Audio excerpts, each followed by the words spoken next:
जब भी बादल बरसात करते हैं, हम यारों में बैठ तेरी बात करते हैं। ये गाना आप सभी ने सुना होगा। इस गाने की आत्मा क्या है, सोल क्या है? क्योंकि म्यूजिक, संगीत हमें जीवन जीना सिखाता है। और हम आज हमारे जीवन में देखें कि कोई भी भाव हो, हमारे पैदा होने से लेकर पूरी जिंदगी जीने का, अगर म्यूजिक ही ना हो तो आप बताओ कुछ जीवन संभव है? तो आज इसी गाने की स्टारकास्ट हमारे साथ सच बेधड़क के स्टूडियो में मौजूद है। मैं बहुत बहुत स्वागत करता हूं आफ्ताब भाई आपका, भाग्यश्री आपका और अमन आपका। आफ्ताब भाई, सबसे पहला सवाल आपसे कि ज़बरदस्त इतनी सारी फिल्म्स आपने की है, उसके बाद जब म्यूज़िक सॉन्ग के अंदर हम उतरते हैं तो क्या एक अलग सा थोड़ा सा भाव आता है? क्योंकि ये डिसीज़न खुद में लेना कि अब मुझे सॉन्ग के साथ उतरना है, तो एक विचारधारा अपनी भी बनती है। क्योंकि मैं इतनी सारी फिल्में कर चुका हूँ, इतने सारे गाने कर चुका हूँ। इनफैक्ट बहुत कम लोग जानते हैं कि मेरी करियर की शुरुआत मस्त से पहले 2 म्यूज़िक वीडियो से हुई थी। अरे वाह। एक था रूप कुमार राठौड़ जी और सोनाली राठौड़ जी का एक म्यूज़िक वीडियो था, और एक था सुभाष घाई जी का एक रीमिक्स एल्बम। ये 2 म्यूज़िक वीडियो मैंने की थी। एक जयपुर में इनफैक्ट मैंने शूट की थी जी। और मैंने शूट की थी एक दिल्ली में जी। तो वहाँ से मेरी शुरुआत हुई थी। एंड देन ऑफ कोर्स जब मुझे मस्त मिला, उसके बाद कई सारी फिल्में मैंने की। तो एक गाने का एक नेचुरल फ्ले था मेरे अंदर। I love music, I love listening to music. जी। तो एक नेचुरल फीलिंग आई। तो जब मुझे म्यूज़िक वीडियो जब भी ऑफर होता है तो मुझे लगता है कि I go back to those days. वहाँ से मैं शुरुआत करता हूँ। So it's the easiest transition for, मतलब उसमें ज़्यादा सोच विचार तो है नहीं। I just like to enjoy it. हाँ, लेकिन जिस लोगों के साथ मैं काम करता हूँ उस म्यूज़िक वीडियो में, वो एक इंस्पिरेशन होना चाहिए, वो एक एक्साइटमेंट लेवल होनी चाहिए। एंड देन जब मैं अमन से मिला और उनसे बात की तो अच्छा लगा। उनके अंदर जो जज्बा, जो जुनून है गाने को लेकर, अपने खुद का जो उन्होंने चैनल लॉन्च किया है जी, तो जाहिर सी बात है कि he had a lot to prove, he had this fire, this spark. जी। तो and that I could recognise on the phone, and तो जब मैंने गाना सुना and then I interacted with him तो अच्छा लगा। He is young, he is from your city and also एक जज्बा है। So that it just made it very easy for me, I didn't even think twice. जी, देखिए dialogues नहीं होते, पूरे सॉन्ग के ऊपर एक्टिंग करनी होती है ना? ज़्यादा चैलेंजिंग होता है। मुझे तो ज़्यादा चैलेंजिंग लगता है कि फिल्म में तो आपके पास डायलॉग होता है, सब कुछ होता है, यहाँ सिर्फ एक्सप्रेशन से सब कुछ बयां करना होता है। बिल्कुल। तो ये इसको आप किस रूप से देखते हैं? इसकी भी तोड़ ये है कि मैंने ऐसे भी गाने किए हैं जहाँ पर लिपसिंक नहीं होते फिल्मों में, तो उस हिसाब से मुझे एक वो थोड़ी सी आसानी पड़ती है। क्योंकि एक गाना एक ऐसा चीज़ होता है, मेलोडी ऐसी चीज़ होती है जहाँ पर अंदर ही अंदर से दैट फीलिंग वो जाग उठती है। I feel the emotion, I feel the sentiment, और वो नेचुरली कैमरे के सामने आती है। I don't, in fact I like it. जब लिपसिंग नहीं होती तो मुझे अच्छा लगता है कि मैं उस म्यूज़िक पे मैं रिएक्ट कर रहा हूँ जी। जब कैमरा, जब एक्शन बोलता है डायरेक्टर, तो एक आपस से एक सेंटिमेंटिक फीलिंग जाग जाती है and I automatically start reacting to the song, not anything else. And that is something that is there in me as an actor. I can't say that for every other actor, but वो मेरे अंदर वो बात है and I enjoy it. तो I find it easy. बहुत लोगों को शायद मुश्किल लगता होगा कि आप यार मुझे लिरिक्स नहीं दे रहे तो मैं कैसे इमोट कर रहा हूँ, but I find it quite easy because for me it's background music and I like emoting to background music। जी। अमन, जयपुर से ही हो आप तो? जी। यहाँ हम देखते हैं कि एक विचार, सोच इस प्रकार से आना कि म्यूजिक एल्बम्स बनाने, फिल्म्स बनाने, डायरेक्टर बनना है, मुंबई जाना है, कितना चैलेंजिंग पहले तो यहाँ रहा होगा घर वालों को समझाना, क्योंकि बड़ा मुश्किल होता है कि तुम फिल्म बनाओगे, है ना, डायरेक्शन करोगे, हीरो बन जाओ, जहाँ तक वो बहुत लास्ट मानते हैं, लेकिन डायरेक्शन, राइटिंग, स्क्रिप्टिंग, ये समझाना अपने आप में आप कितना चैलेंजिंग रहा होगा? बहुत बहुत बहुत ज़्यादा चैलेंज रहा। और मैंने कभी किसी को असिस्ट नहीं किया जी। ये होता ना कि एक डायरेक्टर बनता है, पहले वो असिस्टेंट बनता है, फिर एसोसिएट बनता है। मैंने सीखा हमेशा जी। मैंने बुक्स बहुत रीड की, मैंने BTS बहुत बाहर के हॉलीवुड के देखे। मैं शूटिंग पे जाया करता था, देखता था बस जी। तो मैंने देख देख के सीखा, मैंने असिस्ट नहीं किया किसी को। और मुझे ऐसा लगता है कि जो आप कर सकते हो, जो चीज़ आप डाल सकते हो किसी प्रोजेक्ट में, वो किसी की सिखाई हुई, मुझे ऐसा लगता है वो मेरा है, सबका अपना होता है। बट मैंने कभी किसी से सीखे नहीं किया, खुद से सीखा और खुद से किया। तो कैसा फील हो रहा है अब इतने सारे? बहुत अच्छा। मैंने I have done more than 150 songs. अरे वाह, very nice. And finally I open my own channel called NSD music. जी। तो सपोर्ट मिल रहा है जयपुर का, राजस्थान का, सबका मिल रहा है, सबका सपोर्ट मिल रहा है, लोग अप्रिशिएट कर रहे हैं। या डेफिनेटली। अभी 1 मिलियन हो गया हमारा गाना, कल रिलीज हुआ था, आज 1 मिलियन हुआ, अभी जस्ट 1 मिलियन हुआ है। अरे very nice, congratulation for that. Thank you. Bhagyashree, आप बताइए कि कैसे विचार मन में आए? इतने सारे फील्ड्स होते हैं और आजकल जब हम पढ़ाई करते हैं, स्टूडेंट लाइफ में होते हैं, स्कूल कॉलेज में होते हैं, तो सबसे मुश्किल ये है कि हम क्या चूज़ करें करियर में, है ना? तो फिल्म्स की तरफ जाना, सॉन्ग्स की तरफ जाना, एक्टिंग की तरफ जाना, इन चीज़ों में मैं बोलूँ तो मेरे भाई का हाथ है। अरे वाह। हाँ, कि ही सपोर्ट मी अलॉट।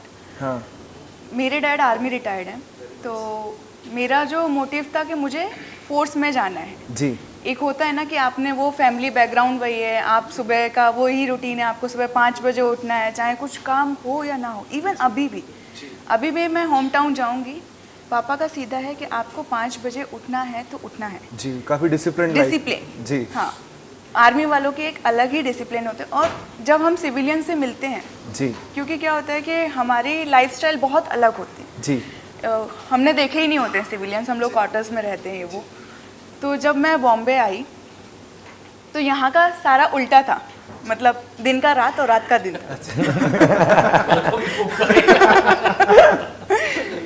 तो पहले तो उसको एडजस्ट करने में ही टाइम गया। इवन हम लोग का सॉन्ग भी दोनों दिन रात में ही शूट हुआ है जी।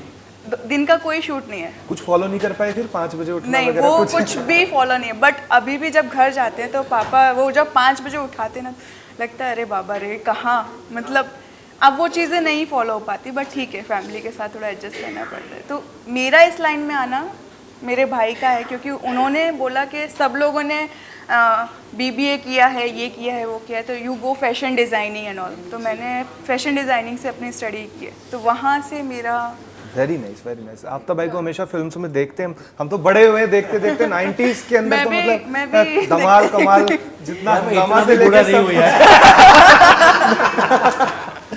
अब आप लोग मत कहना कि आपको भी बड़े देखते देखते बड़े हो गए हम लोग। नहीं, you don't look like that. हमने किसी को बोला तो उन्होंने बोला कि अगर मुझे नहीं देखते तो क्या बड़े ना होते।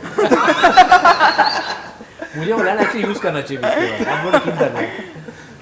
तो फिर जब पता लगा कि आफ्ताब जी के साथ ही अब शूट होने वाला है, तब पहले क्या तो, मूवमेंट था? मैं अंदर ही अंदर ऐसा हो रही थी, पता नहीं फ्लोर पे क्या होगा, कैसे लुक मिलेंगे मुझे, क्योंकि एक मेंटेलिटी होती है कि सीनियर आर्टिस्ट हैं तो किस तरीके से फ्लोर पे होंगे आप। एक होता है ना कि हम दब ना जाएं उस जगह पे। दबे फिर क्या रहा? नहीं, ऐसा कुछ भी नहीं। ही सपोर्ट मी अलॉट, मतलब हर जगह पे इन्होंने मुझे हर चीज़ बताई और मैंने बहुत कुछ सीखा, मतलब बहुत कुछ सीखा और आगे भी सीखना है मुझे। हर दिन सीखना है कुछ नहीं। ये जो विजन विद विनायक है, इसमें हम एक विजन की बात करते हैं, मतलब हम चाहते हैं कि इससे आपके अनुभव से लोगों को सीखने को मिले, है ना। तो आज जो लोग सोशल मीडिया आ गया, यूट्यूब आ गया, उससे बहुत एक्सपोजर लोगों को मिलने लगा, एक प्लेटफॉर्म मिलने लगा। तो अब बहुत सारे डाउट भी होते हैं जो इंडस्ट्री में एक्टिंग करना चाहते हैं या कोई भी यूट्यूबर बनना चाहता है। तो एक दौर था जब आपने देखा कि जब थिएटर्स में सब कुछ होता था, अब OTT और सोशल मीडिया का ज़माना आ गया। तो इसके अंदर क्या डिफरेंस है, क्या स्कोप है लोगों के लिए आगे?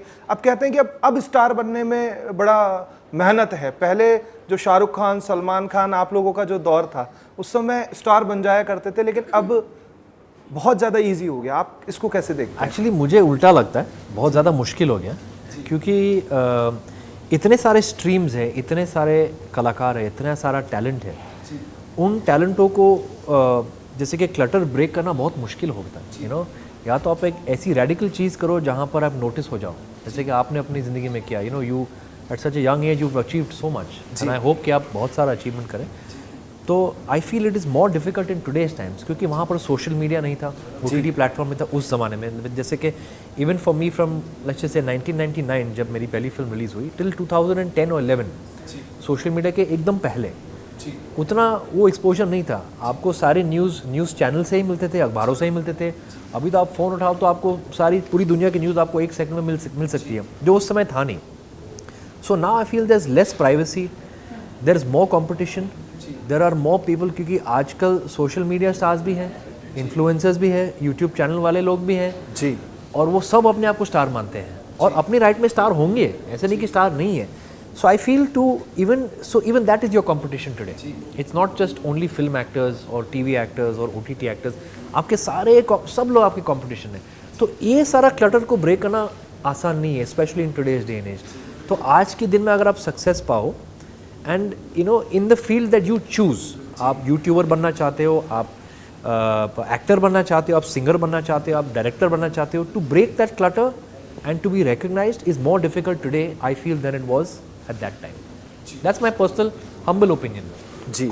अब देखिए वेब सीरीज वगैरह ये भी बहुत चल रही है, तो आप इसको किस नज़र से देखते हैं कि अगर एक फिल्म और वेब सीरीज में चुनना पड़े अगर आई थिंक इसका ये है कि the lines are very blur now. आज की तारीख में OTT के वजह से सारे एक्टर्स एक हो गए हैं जी। मतलब अभी आप ये नहीं कहलाते हो कि आप फिल्म एक्टर ही हो या OTT एक्टर ही हो, आप एक्टर हो। अब ये एक्टर फिल्म में काम करे या OTT में काम करे, उसकी चॉइस है। और ऑडियंस सारी चीज़ें देखती है, फिल्में भी देखती है, जिनको थिएटर जाना वो थिएटर जाते हैं, जिनको अपने घर पे OTT देखना है वो OTT देखते हैं जी। और एक जो एक्टर का जो टैलेंट होता है that is what they appreciate ji. Revenues की बात करें, इकोनॉमिक्स की बात करें तो वो बात अलग होती है जी। थिएटर में और OTT में, but at the end of the day अगर आप टैलेंटेड हो तो आपका काम कहीं भी आपको लोग रिकग्नाइज करेंगे। That's what I personally believe. नहीं, बिल्कुल ठीक बात है। अमन भाई, मैं आपसे कहना चाहूँगा कि देखिए कि जयपुर से उठ के आप इस इंडस्ट्री के लिए काम कर रहे हैं, तो जयपुर की इंडस्ट्री को आप किस रूप में देखते हैं? कि देखिए हर क्षेत्र की इंडस्ट्री ने आज अपने आप अपना एक अलग मुकाम बनाया, चाहे आप साउथ की इंडस्ट्री को देख लीजिए, तो अब सब डेवलप हो रहा है। तो जयपुर की इंडस्ट्री को लेके कुछ है प्लान्स आगे? यस, इसीलिए शायद मैं जयपुर में ज़्यादा शूट करता हूँ। मैं पहले बाहर शूट किया करता था, out of country ji. But मुझे लगा कि यार मैं यहाँ से हूँ, क्यों ना मैं यहाँ की ऑडियंस को, यहाँ की जो टैलेंट है उसको अपने सॉन्ग्स के थ्रू प्रमोट करूँ। सो मैंने यहाँ पे अभी 8 से 10 गाने शूट किए हैं जो कि रिलीज्ड है मेरे। और जैसा आपने अपना खुद का चैनल ओपन किया है जी। तो आप भी अपने आप में एक पर्सनैलिटी हो यहाँ की। जी। So end of the day believe ये होना चाहिए कि आप कर सकते हो वो चीज़। So that's the reason I open my own channel. और उस चैनल का पहला गाना हमने राजस्थान में शूट किया, जयपुर में ही शूट किया था हमने। जयपुर में शूट किया और आज आपके चैनल पे आए हैं। अरे वाह। तो आपको क्या लगता है भाग्यश्री कि अब आने वाले समय में फिल्मों के अंदर पूरी तरीके से जाने का प्लान बना लिया कि अब फिल्में करनी है? अपॉर्चुनिटीज़ हैं, अगर अच्छी मिलेगी देन डेफिनेटली आई डू। मुझे कंटेंट से मतलब होता है कि कंटेंट क्या है। काम तो कुछ भी करने को कर लो आप, कोई भी कंटेंट कर लो, बट उससे आपको कुछ नहीं बेनिफिट। कंटेंट प्रायोरिटी आपकी रहेगी हमेशा कि क्या कंटेंट मिलता है उसी के अनुसार आप काम करेंगे। आफ्ताब भाई, फिल्मों में नहीं होते तो कहाँ होते जीवन में? ये अच्छा था, पता नहीं है। मैं कहने कि किसी स्टूडियो के बाहर खड़ा होता, ऑडिशन देता होता, फिल्मों के लिए ही काम ट्राई करता। I think that's something I can do best. हमेशा मेरी ये ख्वाहिश थी कि मैं एक एक्टर बनूँ। मैं स्पोर्ट्स खेलता था लेकिन उतना भी मतलब वो उतना टैलेंट नहीं था जहाँ पर मैं अपने देश को रिप्रेजेंट करूं। नहीं, डेडिकेशन की पराकाष्ठा है। नहीं तो कईयों से मैंने पूछा, उन्होंने कहा मैं डॉक्टर होता, मैं इंजीनियर होता। नहीं, लेकिन ये बड़ी बात है। I would be N actor. I think that's something कि मैं बेस्ट कर सकता हूं और मैं बहुत फोकस्ड हूँ उसके ऊपर। I think I would be a struggling actor if I was not an actor. आपने ना बहुत सारे रोल किए, नेगेटिव रोल भी किए हैं और अधिकतर जो हम देखते हैं कॉमेडी के अंदर आपको हमने सबसे ज़्यादा देखा है मस्ती, ग्रैंड मस्ती। आपका फेवरेट कौन सा है? जिस रोल को आप खुल के करने में मज़ा आता है, खुद जिसको एंजॉय करते हैं? हम तो करते ही हैं लेकिन एक व्यक्ति खुद भी enjoy. I think thrillers and action मेरी फेवरेट जॉनर है। कॉमेडी चल गई तो लोगों को लगता है कि ये कॉमेडी सबसे ज़्यादा अच्छा करता है। मुझे कॉमेडी का बहुत शौक है, मुझे हंसने का बहुत शौक है, लेकिन पर्सनली एज एन एक्टर अगर क्रिएटिविटी या क्रिएटिव सेटिस्फैक्शन की बात करें तो I think thrillers are something that give me a high as an actor. और मोर इंटेंस ड्रामाज, जैसे कि आपने कहा कि जहाँ पे लिरिक्स ना हो, आप एक्सप्रेशंस के आपके थ्रू आप ऑडियंसेस को मैसेज कन्वे करो, उस तरह के रोल्स मुझे ज़्यादा पसंद है। अच्छा, कम डायलॉग वाले, बहुत ही सबड्यूड वाले, तो मुझे ज़्यादा पसंद है। तो अमन भाई, सॉन्ग्स तो बहुत सारे हो गए, अब हम देखेंगे कोई वेब सीरीज, कोई फिल्म, कुछ? सो मैं अभी वेब सीरीज पे काम कर रहा हूँ, जॉम्बीज के ऊपर है। सो उस पर मैं वर्क कर रहा हूँ और मैं खुद ही लिख रहा हूँ, मेरी खुद की स्टोरी है, वेब सीरीज है। सो अभी फिलहाल तो मैं अपना NSD म्यूजिक पे फोकस्ड है, बट बहुत जल्दी मेरा सीरीज भी आएगा। जी भाग्यश्री, इस सॉन्ग के शूटिंग के दौरान कोई ऐसा यादगार सीखने वाला मोमेंट, सबसे ज्यादा मेमोरेबल क्या रहा? बताइए। अभी हम लोग चलते हैं। अभी स्टार्ट अभी आधा घंटा आप लहंगा का स्टोरी सुनिए। मेरी लहंगा की स्टोरी, वो इतना हैवी था। इसमें 3 किरदार है, एक मैं हूँ, एक भाग्यश्री और एक इसका लहंगा। नहीं, हमारा एक तीसरा है जो मेरा दूल्हा बना था, जिनको तो मतलब चौथा लहंगा आपका तीसरा है। लहंगा तीसरा। तो लहंगा बस के वो इतना हैवी था कि उसमें मुझसे चला नहीं जा रहा था और ये मेरे को हाथ पकड़ के उधर खींच रहे हैं। तो मैं कभी इधर ऐसे गिर रही हूँ, कभी ऐसे गिर रही हूँ, मतलब अलग ही लेवल था वो लहंगे का। फिर नेक्स्ट डे भी मुझे पहनना था, तो मैं माइंड से प्रिपेयर था मेरा कि अगले दिन भी पहनना है। जब मैंने अगले दिन पहना तो थोड़ा हल्का फील हुआ, बट इन लोगों ने फिर लहंगा भिगा दिया बारिश में, तो उसका वेट डबल हो गया। तो मतलब जो मुझे मेरी जो लहंगे में बैंड बजी है आर्मी वाले टास्क दिए पूरे आपको। हाँ। पता था कि पूरी। मिलिट्री फैमिली से हाँ। तो जैसे वजन मान के भगाते हैं। अच्छा, और ये खुद एक फैशन डिजाइनर है तो उनको तो मतलब ये रोज की बात हो गई उनके लिए। तो आसफ भाई, आपको कैसा लगा इस पूरे शूट के दौरान अमन भाई के साथ, भाग्यश्री के साथ? वेरी गुड, बहुत अच्छा अनुभव रहा, स्पेशली इस ऑफ शूटिंग इन जयपुर। उन्होंने बहुत आसान बनाया क्योंकि वो बहुत क्लियर थे। और जब आपका जो डायरेक्टर बहुत क्लियर होता है कि इंस्ट्रक्शंस क्या है, जिस तरह से हम लोगों को कहानी शूट करनी है, तो एक क्लैरिटी आती है। अगर कन्फ्यूजन होता तो आदमी स्ट्रेस में पड़ जाता है, but he made it very simple for us. हालांकि हम लोग दोनों 2 nights we were shooting, which was sometime it can get tiring because पूरी रात शूट करना sometimes it physically gets a bit challenging, but otherwise the shoot wise and all of us shared great chemistry, we had a great time shooting with each other. हालांकि ये लहंगा का कहानी चल रहा था साइड बाय साइड, लेकिन but I think we all enjoyed shooting with each other, और एक रिस्पेक्ट सा माहौल था, एक अच्छा सब माहौल लोग था। मेरा लहंगा कोई पकड़ यहाँ के से जा रहे थे हाँ। उनके पीछे, but yeah it was fun, I would say it was challenging but fun. I think we enjoyed ourselves. आपने फिल्म इंडस्ट्री के सभी दौरों को देखा, मैं ये नहीं कह रहा इसमें उम्र पे नहीं जा रहा हूँ, मेरी उम्र क्या लगती है? डायरेक्ट वे में जा रहे हैं। लेकिन एक डिफरेंस जानना भी बहुत जरूरी है क्योंकि आपने बड़ी करीब से इंडस्ट्री को देखा है ना, तो उस समय का दौर, आज का दौर, क्या डिफरेंस आप बहुत देखते हैं? अलग है, बहुत ज़्यादा अलग है। जैसे कि ये सोशल मीडिया का जो है ना दौर, that has change the whole game I feel.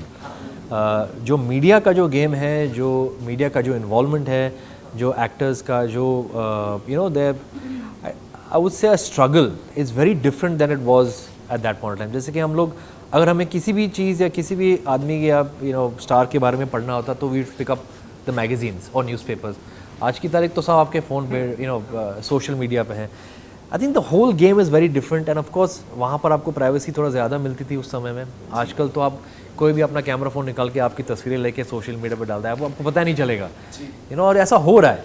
तो that is a big issue in today's day and age, especially क्योंकि हम लोग सोशल मीडिया के पहले वाले ज़माने से आ रहे हैं, तो वो एक थोड़ा सा चैलेंजिंग फैक्टर है। बट अगर सोशल मीडिया को अच्छे इस्तेमाल करें for the right reasons, I would say it's a great tool to educate the world, it's a great tool. But अगर उसका गलत फ़ायदा उठाते हैं हम लोग, तो then that is something that is a challenge.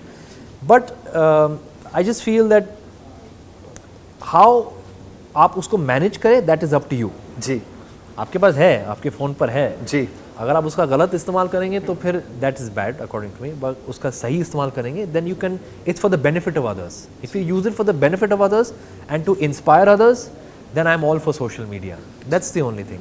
But otherwise I mean I love films, I love acting, and मेरी ये गुड फॉर्चून रही कि मैं अलग अलग एक्टर्स, अलग अलग ईराज के एक्टर्स के साथ भी काम कर चुका हूँ। जैसे कि मिस्टर इंडिया मैंने अनिल कपूर जी के साथ काम किया था, श्रीदेवी जी के साथ काम किया था, अमरीश पुरी जी के साथ काम किया था, शेखर कपूर साहब के साथ काम किया था। तो I think right from there to 2023 now until बारिश, मतलब मैं खुश नसीब हूँ कि इतना सारा एक्सपीरियंस मुझे मिला है। बट जैसे कि मैंने आपको पहले भी कहा, it's for me it's every day is a new day, every day is my first day of work, so I treat it as that. और मैं ये नहीं सोचता हूँ कि इतना सारा एक्सपीरियंस है, मैं उस एक्सपीरियंस को यूज़ करता हूँ for the benefit of my growth जी। बट ये नहीं कि मैं इतना सारा जानता हूँ तो आप मेरे से छोटे हो या आप मेरे से इन्फीरियर हो। हम सब इक्वल हैं, हम सब एक दूसरे के साथ काम कर सकते हैं, एक दूसरे के साथ ग्रो हो सकते हैं, एक दूसरे से सीख सकते हैं, that is the most important thing. जी, एक सवाल है, आम आदमी का सवाल है, हर व्यक्ति के मन में, मेरे भी आता था मन में, जैसे अपन मस्ती, ग्रैंड मस्ती जैसी मूवी करते हैं, उसमें जिस तरीके की कॉमेडी वगैरह होती है, तो मतलब घर पे सब ठीक रहता है। एक मन में आता था यार। नहीं, इनफैक्ट इसके पहले कोई मुझे पूछा, हम लोग किसी और इंटरव्यू करते, बोले कि आप सर मस्ती का चौथा पार्ट कभी आ रहा है? बोला बहुत कोविड हो गया, अभी चौथा पार्ट निकालो आप। नहीं, आई थिंक हम लोग सिर्फ एंड ओनली सिर्फ फॉर एंटरटेनमेंट पर्पसेस करते थे। हम लोग जब सेट पे भी होते थे तो हम लोग ऑफन एक दूसरे के साथ जोक करते थे कि हम लोग इसको घर नहीं लेके जा सकते, ये बहुत डेंजरस मामला है। बट नहीं, I think for entertainment purposes, और हम लोगों ने उस तरह से ही शूट किया था कि don't take this film seriously, it's purely for entertainment commercial purposes. और इससे आप प्रभावित मत होइए कि आप ये सारी चीज़ें अपने घर पे रिपीट मत कीजिए जी। And that advice goes for us also, not only for the public. Social media को किस रूप से देखते हैं कि सोशल मीडिया पे आप एक्टिव रहना पसंद करते हैं, पोस्ट डालना पसंद करते हैं? गाड़ी में भी बात हो रही थी। नहीं, आप लोग ही आंसर कर लीजिए अभी। नहीं, ये हमारी गाड़ी में डिबेट चल रही थी इसी बात को लेकर। नहीं, जितना एक्टिव मैं हो सकता हूँ उतना रहता हूँ। हालांकि मुझे सोशल मीडिया से बहुत सारा प्यार नहीं है। जैसे मैंने आपको कहा कि अगर आप उसका एक सही इस्तेमाल करो to inspire people, I want to use my social media to inspire people and to obviously for work. जी, नॉट कि मैं ये कपड़े पहन रहा हूँ, कि मैं ये खा रहा हूँ, मैं ये यहाँ जा रहा हूँ, वो सब मेरे में वो सारी चीज़ें नहीं। I like to use only for my work, और जहाँ तक उसका इस्तेमाल करना हो तब वहाँ तक। Otherwise I like my privacy, I like my space. But सबका अलग अलग होता है सोशल मीडिया के साथ। जी। अमन भाई, आप क्या मैसेज देना चाहते हैं फॉर जो लोग डायरेक्टर बनना चाहते हैं, एक्टर बनना चाहते हैं? क्योंकि एक इंस्पिरेशन आपके लिए भी मैं कहूँगा आप हैं लोगों के लिए, कि आपने शुरुआत की, संघर्ष किया और आज आप अपना मुकाम हासिल कर रहे हैं। तो क्या message? I always believe in energy, positive energy. हमेशा पॉजिटिव रहो, और यू नो हम किसी भी चीज़ को सोचते हैं कि ये होना है, होगा कि नहीं होगा, सो बी पॉजिटिव, वो होना ही होना है अगर आप उसको लॉयल्टी के साथ कर रहे हो तो।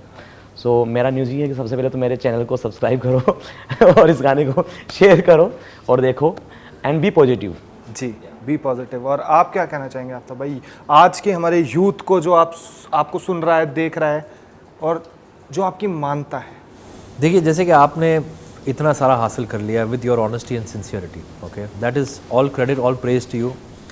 That is what the youth should do. They should become entrepreneurs, they should do something जहाँ वो अपने standing on their own feet, make the family proud, make the country proud, and also एक क्रिएटिव सेटिस्फैक्शन होनी चाहिए। So it's very important, क्योंकि आज की तारीख में अनफॉर्चुनेटली सब लोग बह जाते हैं। सब लोगों को लगता है कि वो लाइफ को वैल्यू नहीं करते हैं, बहुत एक शॉर्ट साइटेड प्रिज्म से देखते हैं।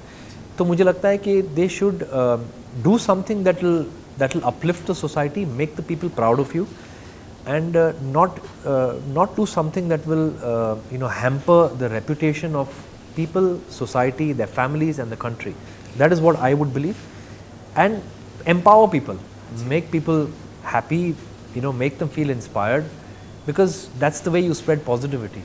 जी, तो बहुत बहुत मैं आपको शुभकामनाएं देना चाहूँगा बरसात के लिए, कि ये गाना बहुत पॉपुलर हो और हम सब भी इसे देखेंगे, शेयर करेंगे। ये हमारी सबकी ड्यूटी है इस चीज़ को। तो एक बार गाना हम चाहेंगे कि प्ले करें, इसे हम एंजॉय करें, देखें सब लोग यहाँ पर। वो बेवफा है, उसकी गली वाले बच्चे भी जान, तेरी गर्दन पे है जो निशान पहचानते। बेवफा है, उसकी गली वाले बच्चे भी जानते हैं। हमने शराब में आंसू मिलाने बंद कर दिए, लोग तेरे जैसे खुदा ने बनाने बंद कर दिए। न जाने किस किस्म का प्यार है उनका, वो थोड़ा थोड़ा हर किसी के साथ करते हैं। ये बादल जब भी बरसात करते हैं, हम यारों में बैठ तेरी बात करते हैं। बूंद बारिश की गिरती है जब से